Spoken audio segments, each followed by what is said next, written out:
image of a bodhisattva while learning from Ratnaketu, the bodhisattva, the great being.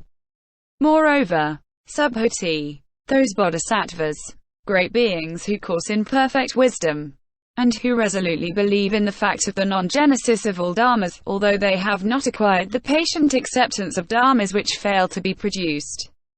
And likewise those who, although they have not acquired the patient acceptance of dharmas which fail to be produced, resolutely believe that all dharmas are empty, that they are calmly quiet, that they are nullities, insignificant, void and insubstantial. To them also the Buddhas and Lords demonstrate the Dharma with a thrill and with much exultation. But the bodhisattvas, the great beings, to whom the Buddhas and Lords, while proclaiming their name, demonstrate Dharma and exult, they have forsaken the level of the disciples and pratyekabuddhas, and they are predicted to the supreme enlightenment. For a bodhisattva, who courses in perfect wisdom, and of whom the Buddhas and Lords proclaim the name, will stand in irreversibility, and, having stood therein, he will reach the knowledge of all modes. Moreover, Subhuti, the bodhisattva, the great being who, when the deep perfection of wisdom is being taught, on hearing it will not hesitate, or doubt, or be stupefied, but will know, so it is as the Tathagata has taught, and will listen to it in greater detail, in the presence of the Tathagata Akshovya and of those sons of good family who belong to the bodhisattva vehicle. This son of good family belonging to the bodhisattva vehicle will, as one who resolutely believes in this perfection of wisdom as taught by the Tathagata, stand in irreversibility.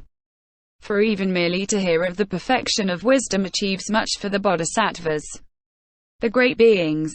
How much more will be achieved by those who resolutely believe in it, who, having believed, will stand in thusness, and progress to thusness, and who thereafter will stand firmly in the knowledge of all modes.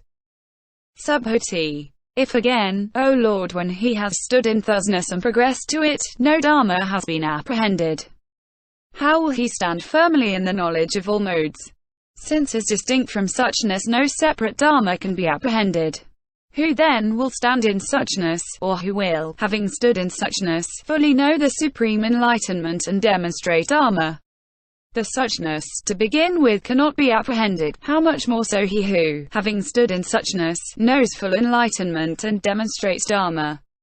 That cannot possibly be.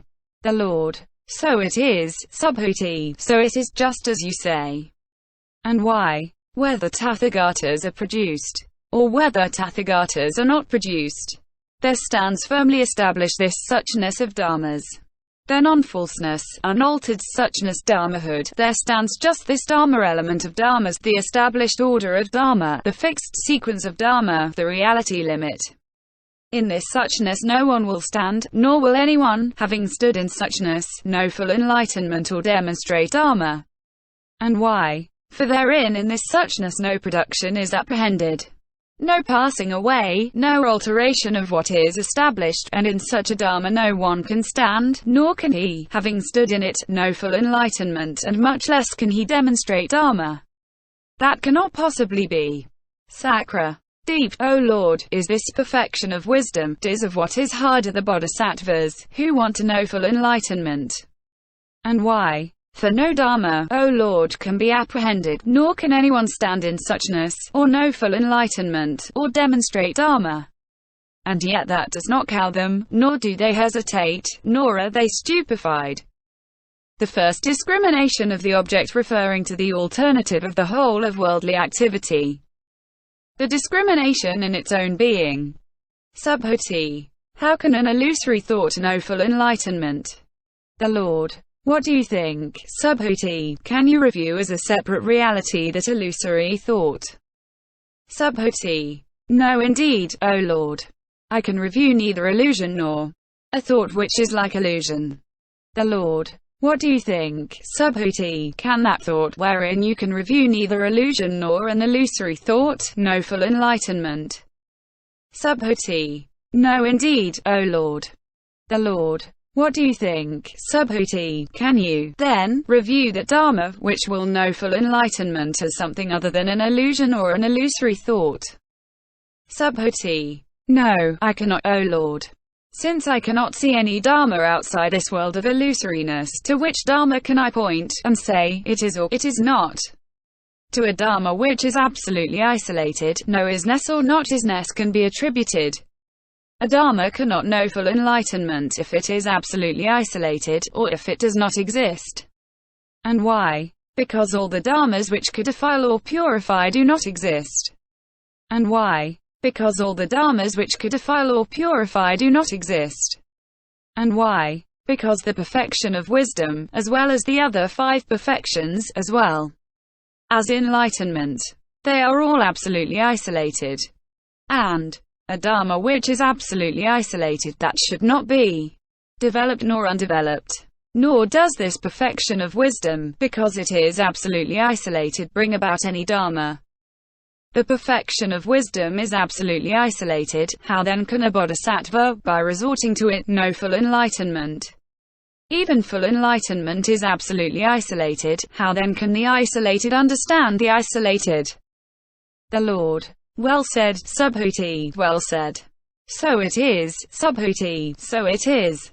For the perfection of wisdom is absolutely isolated, and so are the other 5 perfections, enlightenment, and the knowledge of all modes.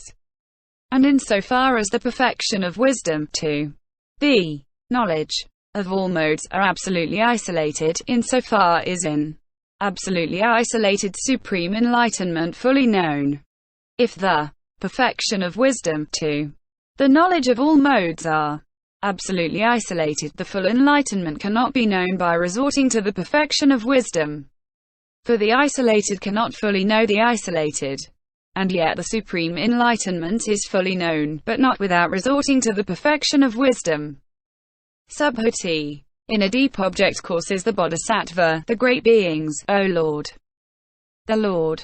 So it is, Subhuti, so it is. In a deep object courses the bodhisattva, the great being. A doer of what is hard is the bodhisattva, the great being, when he courses in a deep object but does not realize that object, i.e., on the level of a disciple or pratyekabuddha. Subhuti. As I understand the meaning of the Lord's teaching, the bodhisattva, the great being, does not do anything that is hard to do. How can he be a doer of what is hard?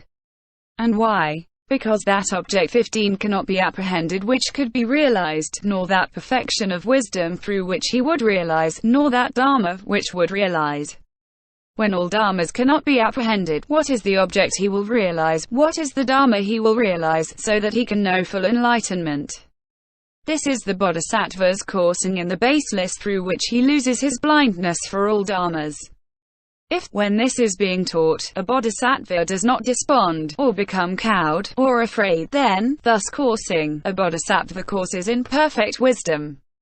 He does not, however, review the fact that he courses, nor the perfection of wisdom, nor that will know full enlightenment. And to that bodhisattva who courses in perfect wisdom it does not occur. I keep away from the level of the disciples and pratyekabuddhas, I am near to the knowledge of all modes. The discrimination of the lineage. Just, O Lord, as it does not occur to space, I am near this or I am far from that. And why? Because of the unbrokenness of space, its immobility, its nondiscriminativeness. Just so it does not occur to the bodhisattva, the great being who courses in perfect wisdom, the disciple level or the pratyekabuddha-level is far from me, the utmost right and perfect enlightenment is near to me. And why? Because of the lack of discrimination on the part of the perfection of wisdom. The discrimination of the process which leads to full attainment.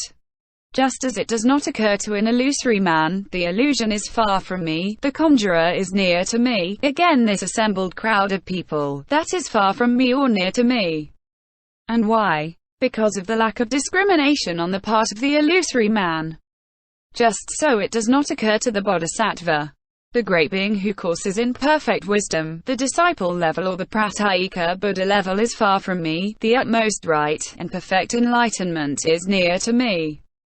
The discrimination of the object of unmistaken cognition. Just as it does not occur to a reflected image, the object by which the reflected image has arisen, that is near to me. But again, those who have approached in that mirror or bowl of water, they are far from me. And why? Because of lack of discrimination on the part of the reflected image. Just so it does not occur to the bodhisattva, the great being who courses in the perfection of wisdom, the disciple level or the pratyekabuddha-level is far from me, the utmost right and perfect enlightenment is near to me.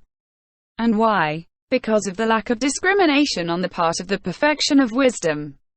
For, O Lord, to the perfection of wisdom nothing is dear or undear. And why? Because the own being of that which would be dear or undear cannot be apprehended. The discrimination of points to be shunned and antidotes. Just as for the Tathagata, the Arhat, the fully enlightened one, nothing dear or undear exists, just so also for the perfection of wisdom. The discrimination of one's own spiritual